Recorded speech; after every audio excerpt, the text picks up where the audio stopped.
قنوان دا ګنګوچو ته ویل کېږي او دانیه په معنا د نږدې باندې ده داسې نږدې دا پر عربو کې ما کجوري لیدلي دي نو دا وږی د کجوري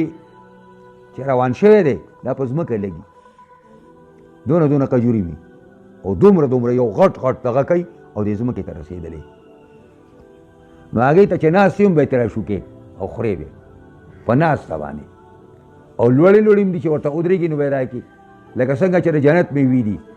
وقطوفها دانیه قرآن وایي چې میوې د جنت به نږدې یعنې ولاړ ته ناسته او ملا سړي ته به برابري مړه سم د دمې ځای دی که نه کور پسې ده راپاڅېد هم به یې خولې له درځي پوهېږئ که نه